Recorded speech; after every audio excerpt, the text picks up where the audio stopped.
Hi everyone, welcome to the Witching Week. Today is episode number 62. Today we're going to be talking about New Year's resolutions, experiencing things with no name, amongst several other great topics. So grab a cup of tea, put your incense on, get comfy, and we'll jump right in. Hi witches, welcome back everybody. Thank you for watching. If you're new to the channel, I'm Wren, I'm known as the Cemetery Witch, and every Friday we get together for a cup of tea and a bit of a chit chat. We look at the topics of the previous week and the week to come. We just talk about sort of witchy and pagan themes. So welcome if you're new, and welcome back if you're a regular viewer. So we are moving into the midsection of the month, aren't we? We're moving into the third week. Today is the 12th, and so this episode covers the 12th until the 19th. It's going really quickly, isn't it? I have been super busy, so it's absolutely flying past. I'm trying to get loads of things done, ready for some exciting things coming up. I know I've been threatening some announcements for a while, but honestly, they are coming this year. They are coming over a period of like maybe a month to 3 months. They're coming. So how are you doing? How is your year going? Has it been good so far? I know a lot of people had a really bad 2023. It just seemed to be a bit of a collective experience.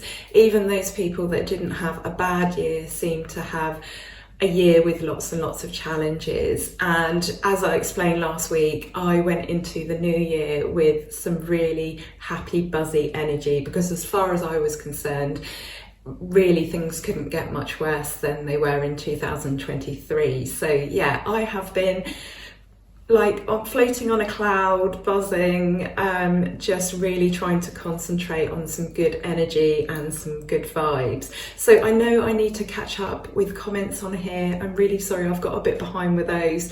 I'm just trying to clear some bits of work and get some things organised, get myself organised so that it can be an absolutely fantastic year. So I haven't forgotten, I have read through them, I just need to get on and answer them. So I promise I will do that soon. I thought you'd probably prefer to have another video than have all the comments done, but I will get to that. I will get to that this week. So yeah, my year, I've been straightening some things out. I've had some really amazing things happen. I've also had a bit of a blip with something. It's really hard sometimes to account for other people and their feelings and their behaviour. So there has been something this week that's made me really sad, but I'm in a position where I can't really do anything about it. And I think it's really important, isn't it? I think it's a skill we learn as we get older, that sometimes, even though things are bothering us, we just have to learn to sort of let them go, really. So although it's really been a bit of a stab in the heart, I can see the other person's point of view. I don't necessarily feel like it's rational, but yeah, there's been a little bit of heartbreak this week, but you know, what can you do? As long as you feel like you're doing your best as a person and you're doing things for yourself that don't hurt anyone else, on the whole scheme of things, I think it's okay. So yeah, a little negative start to the year, but all in all, a really fantastic start. I'd love to hear how your year is going so far. Has it been better in the last 12 days than the whole year previously? I would say that mine most definitely has. Very exciting. Again, there will be various announcements hopefully coming over the coming months. So I can't wait to share so many things with you, but I have to let them play out. I have to let them be established. I have to make sure I'm at a point, a situation where I can actually tell you that yes, this is happening.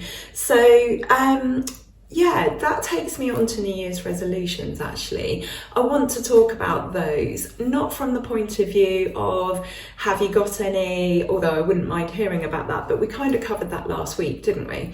But I want to say that I have been seeing lots of posts online that are trying to take a sort of like a spiritual angle, and I would say almost like a bit of a superior angle as well, in that these people are saying, oh, I don't do New Year's resolutions. And I expect I've probably been a bit guilty of this myself in the past, But I want to say that some of these posts are sounding a little bit, they're kind of exclusive rather than inclusive.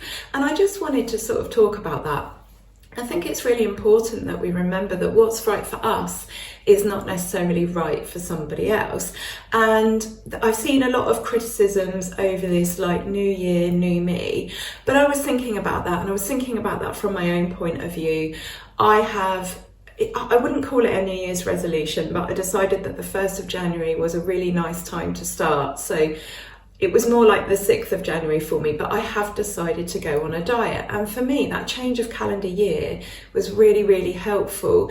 And it's not a case that like I don't love myself or don't accept myself. And I expect it's the same for many, many people. I have a reason, you know, my dodgy ticker, I have a reason to knuckle down, lose weight and stay healthy. And so I think it's really, really important when we are, you know, perhaps getting on our soapboxes about how much we don't like new year, new me, and oh, I don't do New Year's resolutions, because we're making ourselves sound like super spiritual and like we've sort of evolved and grown. I think that's exactly the point at which we show that actually we're not very spiritual and evolved, because for some people these work for them. You know, if the turn of the calendar is a hook for them to make better changes in their lives, then I don't think we should put people down for that. I think we should support them, I think we should encourage them, and I think that we should accept that perhaps that is just a really good moment for them to make those changes. And I'm definitely somebody who believes in making changes now rather than like putting them off until Monday or the new year or next month or whatever. But sometimes we need these little mental hooks to be able to do them and then to do them successfully. So yeah, I mean, it took me a little bit by surprise, the sort of like how much I embraced the energy of the new year, and it felt very, very different for me this year. And it probably is just because I had such a bad 2023, and so there was a great deal of relief, but in that relief I also felt like some motivation. So what motivates one person isn't necessarily going to be something that motivates other people. So for example, like losing weight for someone, it might be that, you know, like I said, they've got a heart problem or something, and so this is a good time to do it. It might be that they're in an abusive relationship and they don't feel very strong and they're trying to build themselves up to escape,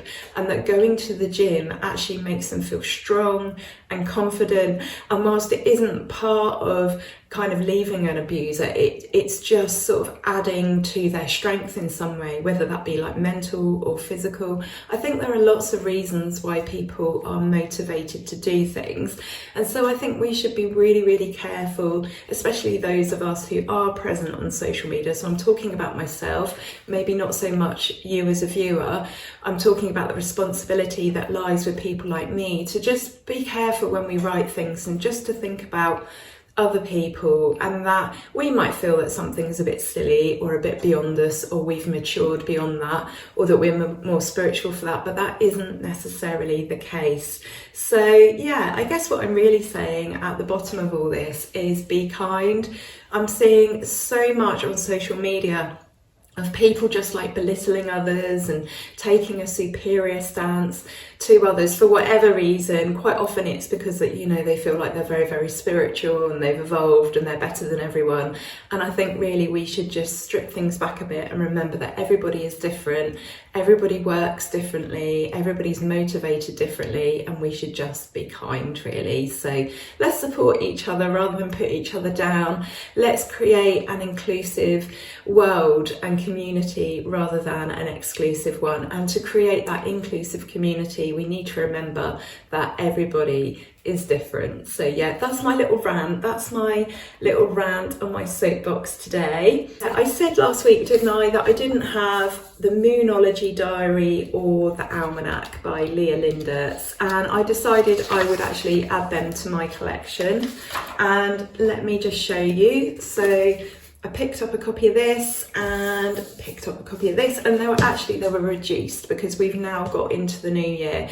And I've noticed that, you know, I was naughty, I did get these on Amazon, but I've noticed that, you know, only a few days into the new year, these sorts of books are already reduced because we're in the year. So because you've sort of like missed off a few days, I think I ordered these on like maybe the 5th, the 6th, the 7th, somewhere around there, and they had money off. So, and I bought these on Amazon. I'm sorry everyone, I know that's bad, but they had an offer and it was like 3 for the price of 4 or something, or yeah, I can't remember exactly, but I got a further 5% off of all the original discounts. So really, really good. I have actually I've already filmed it, I just need to edit it and get it up, so I'll try and do that as quick as I can. But I have actually filmed a video of me going through 6 different planners / journals / almanacs. So it's not too late. I know we're sort of like in 12 days into January, but you know, there is still the rest of the year, so there's still time to buy them, there's still time to enjoy them. So they are tomes that I use myself, and there is a couple in there that one of them I've bought for someone as a gift once, and the other one I had never seen before. So I go through them, I go through their layout, what I like about them and who they are best for. So that will be coming up soon, not this Tuesday, because I've got a video lined up for that, but the one after. So yes, stay tuned for that. If you want to have a look at 6 journals, planners, diaries, almanacs, we'll be doing those in a week on Tuesday's time. So what else shall we talk about today? So I was having a conversation with someone and they wanted to know what I loved about witchcraft and paganism. And for me, there were a few things, but we ended up talking on a topic, and that was, I mentioned the concept of balance to them.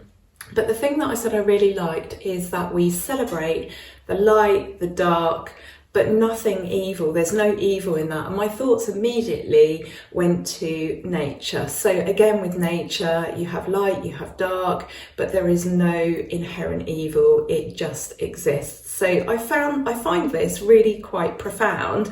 And we had a lovely conversation, and it got me thinking, like, it's a shame that, you know, witchcraft and witches and pagans, we get such a bad rap without people ever really sort of delving into it and doing their own research. People just decide, you know, without knowing a thing, nope, that's bad, that's bad.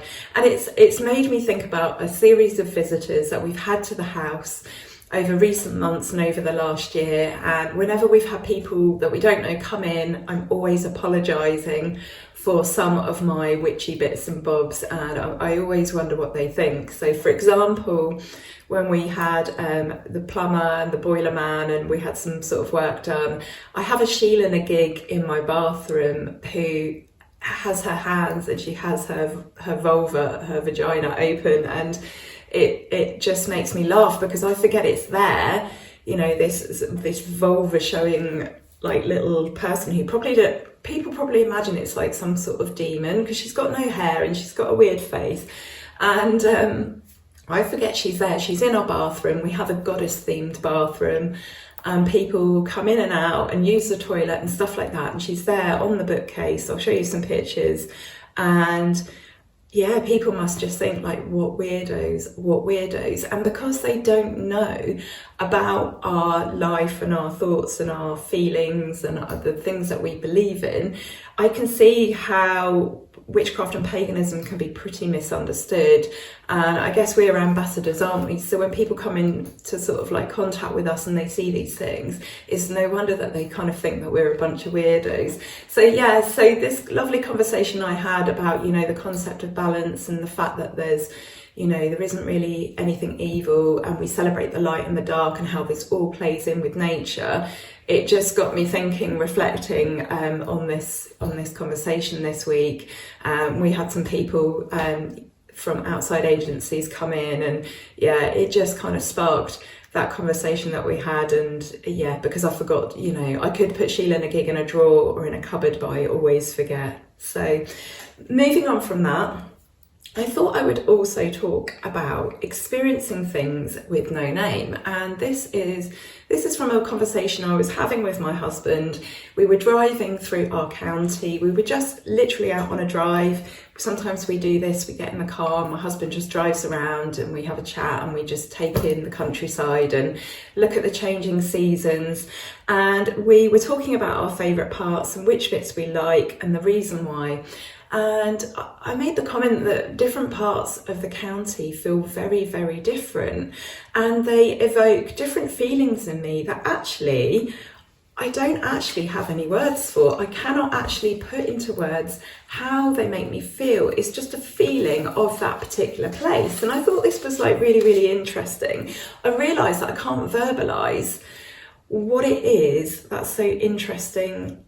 Not interesting, but what it is that sparks that feeling in me. And I wondered if there is a name for this type of sensation which is provoked by being somewhere. I don't think there is the name. Now, I guess the genius loci of a place has something to do with this.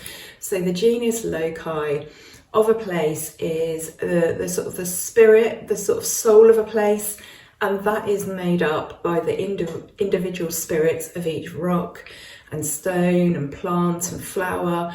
But some of these places that we pass through, I only know them to pass through in the car.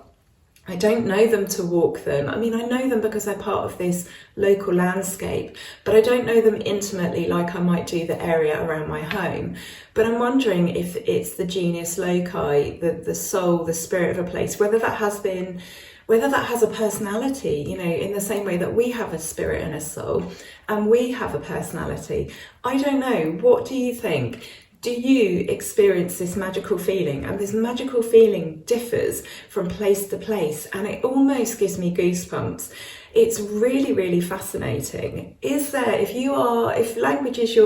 English is your second language, do you have a name for this in your language?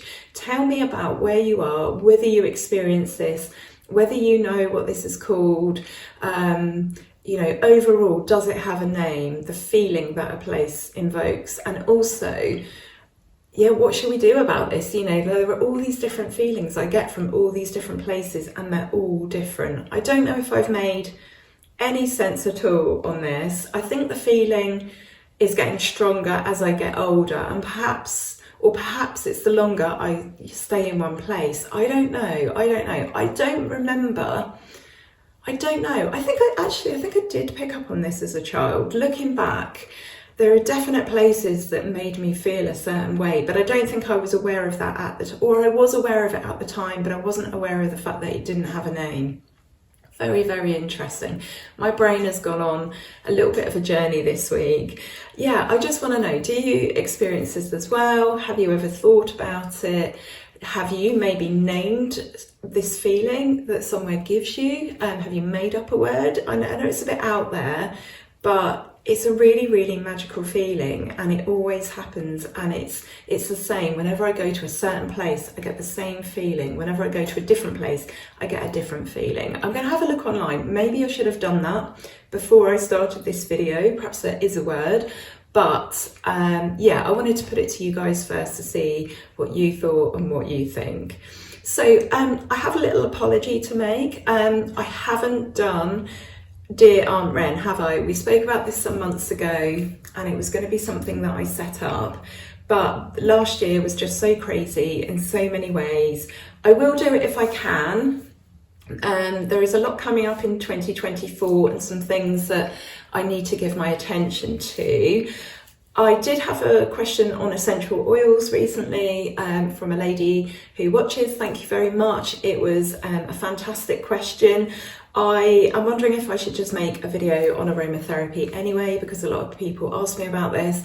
I'm definitely thinking about writing a course on aromatherapy and essential oils, not so that you would be able to blend, because you have to do a clinical aromatherapist qualification to be able to do that, and to be able to do that safely, but there is no harm in anyone learning some of the theory, and also more often than not you can diffuse quite safely and you can add some drops to your bath.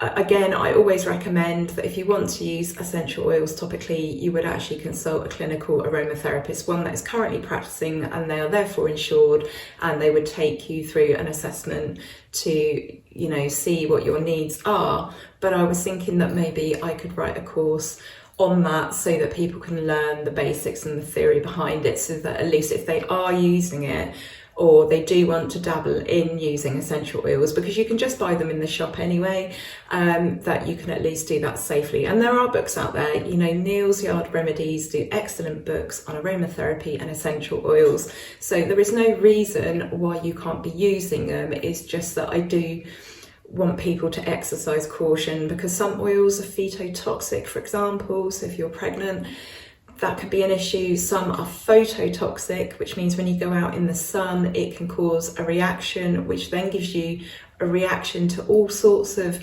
products. So like your shampoo, your conditioner, people don't realise just how potent they are. They are very potent, and they will do things to your skin. And also there's also things like lowering blood pressure, plus the effects on mental health and stuff like that. There are certain people that I would not recommend use essential oils, and there are some essential oils that are commonly used to treat things like depression, but can actually end up triggering it. So it's really important to know what you are doing when you are going a step further than perhaps diffusing. So yeah, I thought maybe I could offer that eventually as one of my offerings. There's a little clue there into some of the announcements that are coming up. I hope you've enjoyed the videos that I have put up recently. It's been quite hard to get into the swing of things. My husband's here, he's working upstairs, and the camera on this is very, very sensitive. So I sort of fear that if he's up there talking and he's on like loudspeaker with someone, that you're going to be able to hear that. So we're trying to sort of like tag team. So it's been quite hard to film. And then obviously I had COVID, didn't I? Sort of like nearly all of December and half of November. So we're getting back into the swing of it now.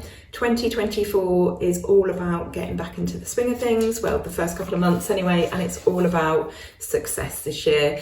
I've just, in that moment, decided that I'm going to have a word this year, and it's going to be success. So yeah, if I hadn't been sat here chatting to you guys, then I wouldn't have come up with that. So yes, success. I wish that for everyone. I want that for everyone. So just going back to the New Year's resolutions, I wanted to actually read something to you out of A Year of Pagan Prayer. As you know, we like to get this book out from time to time, and I thought I would read something to you which actually shows that the beginning of January is actually a pagan holiday. We all think of November the 1st or 31st of October, Samhain. We think of that as being the start of the witches' year, or the start of the Celtic year. The year, how the year is divided in half between that festival and Beltane, which gives you the light half and the dark half, the winter and the summer, if you like. But the Romans did celebrate Janus on 1st of January. So let me read this out to you. Although contemporary pagans, although contemporary pagans often think of November the 1st, the traditional New Year's Day for insular Celts, as the beginning of the pagan year, our secular New Year's Day is itself a pagan holiday. We inherit it from the ancient Romans, who began their new year by honouring the god Janus, the two-headed god of time, travel, doors and transitions, with offerings of spelt cakes and salt. Other celebrations on January 1st commemorated the day the Greek god of healing, Asclepius, was brought with his daughter Hygeia, in brackets health, into Rome. So actually this celebration of this part of the year, and you know, most people do something on New Year's Eve, or you know, they mark it on some way, but actually it's a pagan holiday, a pagan festival. So I don't want you to feel bad if you enjoy celebrating it. Unlike a lot of the posts I've seen where people are like, oh, I don't bother, I went to bed, and they're trying to be a bit cool. I mean, I was in bed before 10, maybe 10:30 myself. We definitely didn't see the stroke of midnight, but all those things that we might do and celebrate and are focused around New Year and New Year's Day and New Year's Eve, if you enjoy them, do them. Don't pay any attention to what anyone else is doing or what they're saying or what they're thinking. Remember, this is your path, this is your craft, and it's yours to do with as you please. This is your life. And as you know, I'm really, really big on that message, you know, intuitive witchcraft and pleasing yourself, doing what is right for you, your family, your traditions, your beliefs. So yeah, therein ends my second soapbox chat of the episode. Time to do some cards now. See what the energy is going to be like for the week ahead. So this is not necessarily what's going to happen, but how you could respond if things happen. I'm not fortune telling so much, but this is just a little look at how you could respond to things, how you could deal with things, what might pop up. So I think last week we had really, really positive cards, didn't we? Which certainly sort of tied in with my life and what I'm sort of feeling and thinking and doing. So it'll be interesting to see what comes up today. And I've just remembered that yet again, I haven't done tea and incense, have I? No wonder I've got a dry mouth. So I've actually got a glass of water this morning. I didn't fancy anything hot, and also whenever I have a cup of herbal tea, which is only ever on the witching week, I always put a sugar in it, and I've come to realise that I probably don't need that, because the thought of a cup of tea actually makes me think of the sweetness, which I'm not really enjoying all that much. So yeah, I probably don't need the sugar, but water today and some good old-fashioned nag champa. Haven't burnt any of this in quite a long time, so yeah, I thought I would dig some of that out. Let me know, what are you burning at the moment? Okay, so we've got 4 cards today. I have to make a bit of a confession. I pulled out 4 cards, and 4 is just the number I feel like I'm going with today, and it felt like that actually those cards were for me. It felt really, really strongly like they were for me, and I started to read from those cards, but it was a very, very specific message, and I felt like it linked into someone else, and I felt like if they were watching, there would be an issue and they would think that I had picked those cards on purpose. Remember at the beginning of the video, I said there was something that happened in the week that was beyond my control, but the outcome of it made me feel really, really sad. And I felt like the cards pertained to that.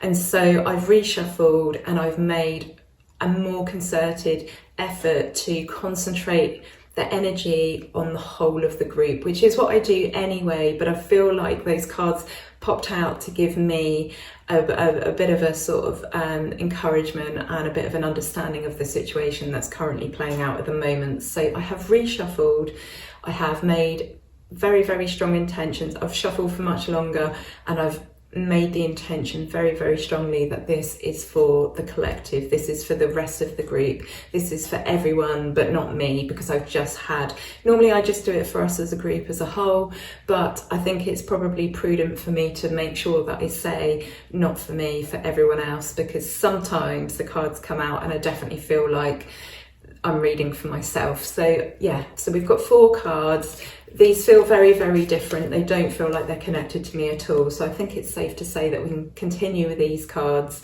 and yeah, that this is a message for you guys. So I'm sorry about that. It happens sometimes, even when I'm really, really clear. Sometimes when there are big things going on, or things that are big to me anyway, that my deck will do that. I have worked with my deck for a long time and read for myself a lot, and I think it's just the deck's natural inclination to give me the answers that I need at any time that I pick my cards up. And quite often these days I'm just picking them up and reading for you guys, and occasionally for someone else. So I've picked out 4 new cards. So yes, there might be the feeling this week or in the next couple of weeks that you know, things are coming to a bit of a head. Oh, I didn't tell you what they are. The nine of Swords, Page of Pentacles, 8 of Wands, and the World. So yeah, you might be feeling, or a situation might be causing you to feel that you are just, yeah, you've got your head in your hands, you're sad, you're frustrated, but more than that, you're worried and you're scared. And these sort of worries and anxieties and fears are keeping you up at night. And the thing is, they're not always kept in proportion. We can have an issue or a problem and there can be certainly big consequences at the end, but our fear and our worry can build. I think of it as like a snowball rolling down a hill that just like gathers snow as it goes. Now it's actually only a little problem, but by the end of rolling down the hill, so by the time you've spent a lot of time thinking about it, it seems like a much bigger problem than it actually is. So yeah, if there are fears and worries, or there are coming this week, keeping you up at night, I want you to bear in mind that really, to get through any situation, you just need to have a plan. You need to have a plan,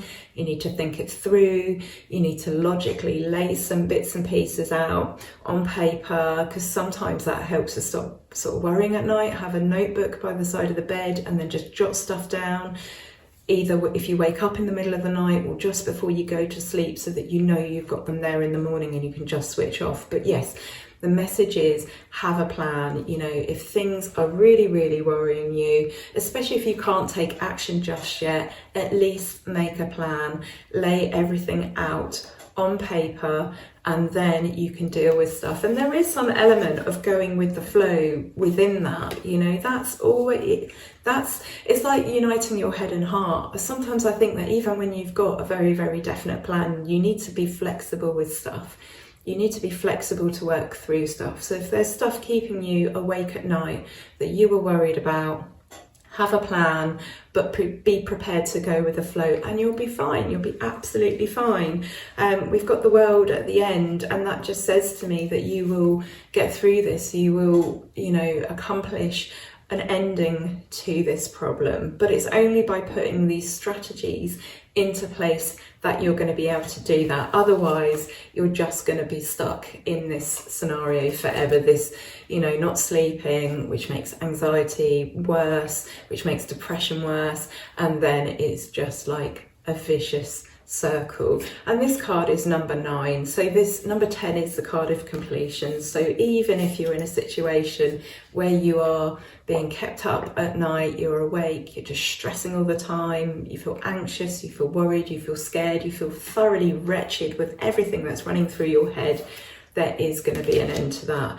And we see that again with the world. So yeah, please don't worry, everything will be okay. I wouldn't say that that is a negative reading. I would say that actually it's very, very helpful advice, and it's advice that we can all take at any point, and advice that I need to remind myself of sometimes. It's all very well giving it out, isn't it? It's taking your own advice that is sometimes the issue. So that is it for the Witching Week for this week. We will be back next week with number 63. We are well and truly heading towards 100, which is very, very exciting. Have videos to come, videos that I've already filmed, videos that I've got planned. So please just bear with me as my husband and I find our way into some new routines and some new ways of life. So lots of exciting things to come this year. I cannot wait to share it all with you. And likewise, please let me know in the comments what you're up to.